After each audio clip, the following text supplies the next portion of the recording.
It really is true. And it just shows you human nature is so the same. I mean, I know that's the most colossally obvious statement, but it shows you how stupid these modern arguments are that, oh, there's no such thing as human nature and everybody's different. I mean, like time and time again, the same things are proven. Right.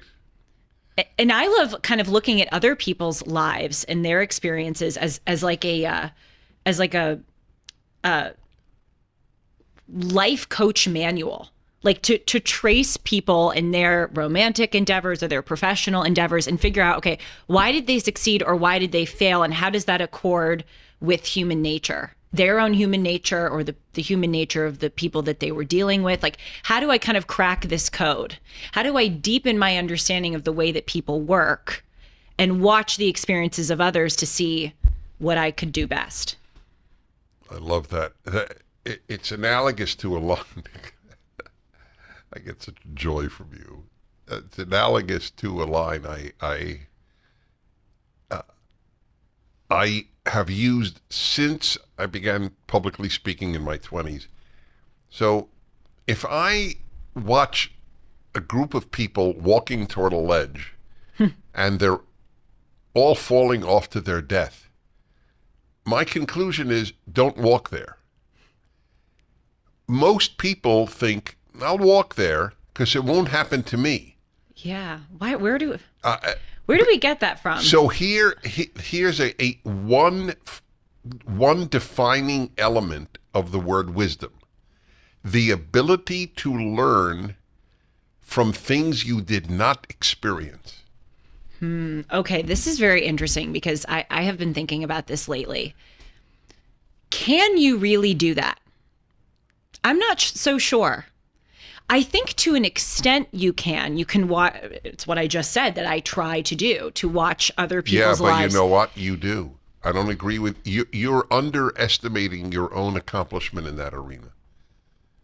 Say more. If you, that's good. If you couldn't, if one could not learn an immense amount from others, then it would render books pointless. If I have to experience it to learn it, then why read? Right? Yes. But at the same time, you're totally right. I have been thinking lately that there's an extent to which you can learn a lesson through someone else. But really, until you learn it in your own life, it will not have the same impact. That's not the same as not learning, though. That's fair. Same impact, of course. Look, if I read Seatbelts Save Lives, mm-hmm. and I really, really believe that, and I do, and then I'm in a terrible crash and a seatbelt saves my life, I will understand it even better. That's what you're saying. Yes. That's fine. I have no issue with that. So do you have an example of some things that you think that you've avoided or you've kind of learned through other people and then taken a different path in your own life without learning the hard lesson yourself? Yes. In fact, ironically, I mentioned it and you are in love with aphorisms now. I know. Aphorisms taught me when I was a child about life. So the one that we quoted right before going on the air, I don't remember why, was from the Talmud, the second holiest work of Judaism after the Bible. And I learned it in about fourth grade. And every kid who goes to a yeshiva, Jewish religious school, knows this by heart and in Hebrew. Mm-hmm. I'm obviously translating, the easily embarrassed doesn't learn. I love that. Okay, so here's a perfect example. It taught me a lesson about life that I would not have known, certainly not in fourth grade, on my own. Mm-hmm. There are people who don't know that till they're 50. Some people don't know it ever. One of the reasons that we did talk about this because the huge issue of taking risks. Yes, yes. So when I first conducted an orchestra I was so nervous, and I mentioned this to you, that I literally dripped sweat onto the score. I remember seeing cute. drops of water on the score, on the Mozart score I was conducting. I didn't know.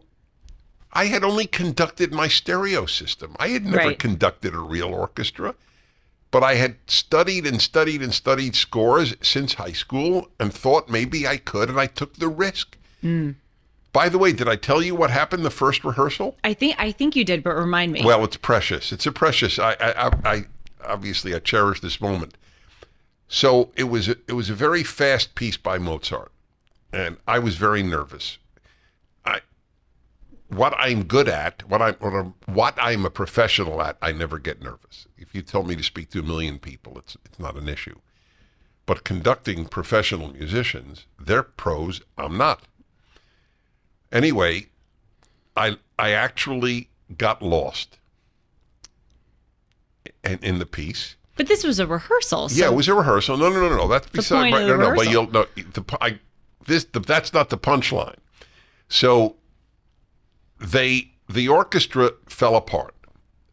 Interestingly, and I gave them the most honest response. I said, "Forgive me, but there is both good news and bad news in what just happened." The bad news is I lost the place in the score. Mm-hmm. The good news is you really are following me. Yes. I true. thought that That they were just doing it, yes, letting you have your moment. you swing your arms as long as right, and it never happened again, but it was a real moment. Anyway, the point is, I don't want to lose the road we're on. The road we're on is, can you learn without having experienced things? That is one of the working definitions of wisdom. And I always believed I don't want to go through it in Right. order to learn. Evil is a great example. People don't really believe evil exists till it happens to them. It's true. Yes, but Very true. I knew it really existed. Yes. No, this is very important because on the one hand, yes, absolutely, you can and should learn from other people's experiences, even if you haven't experienced them. And I feel that I, like you, have done that a lot in my life. But, and this is apropos of our point about trying things and failing, or having the courage to fail. There are also things that you just kind of have to throw yourself in and do, and you can't think them out too much. You just have to learn it by doing it. And I'll give you a personal example. My show. When I started Timeless a year and 4 months ago, I had no bleeping idea how to do a talk show. I mean, I was 22 years old, just graduated from college, and I am so proud of what we have done, but it has changed a lot. I mean, we started off doing it live, and then we went to pre-recorded, and we used to do, one full timeless show on one topic instead of many topics in a show. And then we did separate Julie Noted clips as news. And then now we're back to live, and we do many different topics in a show. And then the Julie Noteds are sort of highlights. In other words, it's really, really changed. And it's amazing because I remember when I was near graduating from college, and in the summer after college, before I started the job, I planned out so much of what I was going to do.